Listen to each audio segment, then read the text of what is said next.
ओम शांति। घाटकोपर मुंबई से ब्रह्मा कुमारी नलिनी बहन जी कहती हैं कि बाबा ने हर एक बच्चे को इतना स्नेह दिया, उसे इतना आगे बढ़ाया और योग्य बनाया कि हर एक बच्चा यही समझता है कि बाबा तो बस उसका ही है। हूबहू हर एक गोपी द्वारा श्री कृष्ण को अपने संग देखने वाली बात पुनरावृत्त हुई। यदि एक एक बच्चा बाबा के अनेकानेक चरित्रों का वर्णन करने लगे तो सैकड़ों भागवत पुराण तैयार हो जाएं।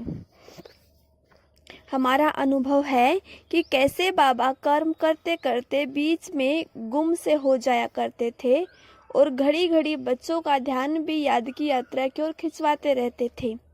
बाबा कहते, बच्चे, याद में ही कमाई है, यही गुप्त मेहनत है। माया याद की यात्रा में ही विघ्न डालती है।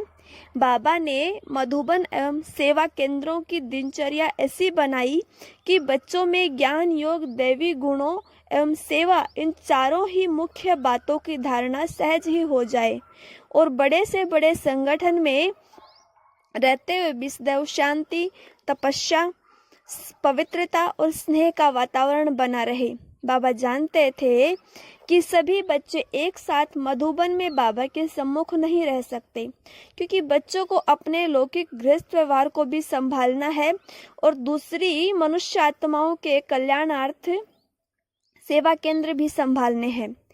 बाबा बच्चों को दोनों तरफ से तोड़ निभाने की श्रीमत देते थे। अतः बाबा ने बच्चों को एक ऐसी दिनचर्या सिखलाई जिस पर चलकर वे चाहे किसी भी परिस्थिति में कहीं भी रहें, अपने पुरुषार्थ को आगे बढ़ा सकें और यह अविनाशी कमाई करते रहें। बाबा के पत्र व्यवहार के कारण बच्चों को कभी भी ऐसा महसूस नहीं होता था कि वे बाबा से दूर हैं।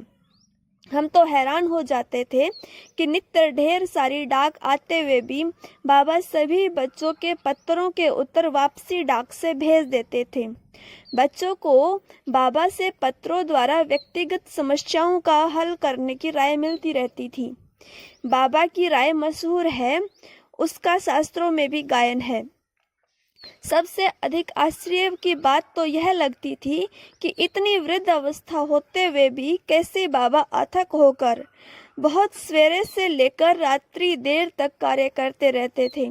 इतने बड़े मधुबन यज्ञ के सैकड़ों सेवा केंद्रों तथा प्रवृत्ति में रहने वाले हजारों परिवारों की पूरी जिम्मेवारी संभालते हुए भी बाबा को जब देखो तब बिल्कुल फारिग, निश्चिंत और निसंकल्प नजर आते थे।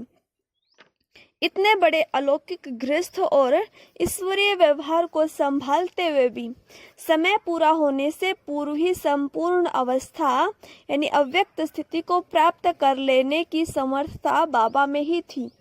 ये उन्हों की कमाल थी। अज्ञान काल में भी जब कोई साधु महात्मा शरीर छोड़ता था तो हम सब बिना अर्थ समझे ही कहते थे कि वह पूरा हो गया, परंतु इस पूरा होने अथवा संपूर्ण अवस्था को पाने का वास्तविक अर्थ अब ही समझ में आया है। अन्य धर्म स्थापक जब शरीर त्यागते हैं तो जीवन भर प्रयास के बाद भी मुश्किल से 2-4 व्यक्ति ही उनकी शिक्षाओं का पूरा अनुकरण करने वाले तैयार हो पाते हैं। परंतु हम देखते हैं कि जब ब्रह्मा बाबा संपूर्ण हुए तो उन्होंने आप समान बच्चों का एक विशाल समूह अथवा एक पूरी शक्ति सेना तैयार कर दी थी, जो अब कुशलता पूर्वक इस अलौकिक ईश्वरीय कार्य को आगे बढ़ाते हुए पूरा करने में तत्पर हैं। ब्रह्मा बाबा चाहे साकार रूप में हमारे बीच नहीं रहे हैं, परंतु हम जानते हैं कि अव्यक्त रूप से आज भी वही हमारे मार्गदर्शक हैं और हम उन्हीं की छत्र छाया में चल रहे हैं। वे हमें ऊपर उठाने के लिए ही ऊपर गए हैं, हमें संपूर्ण बनाने के लिए ही संपूर्ण हुए हैं। और यदि देखें तो साकार बाबा का एक एक चरित्र भी हम बच्चों को सही राह दिखाने में इतना सहयोगी है कि शब्दों द्वारा इस अनुभव का वर्णन नहीं किया जा सकता।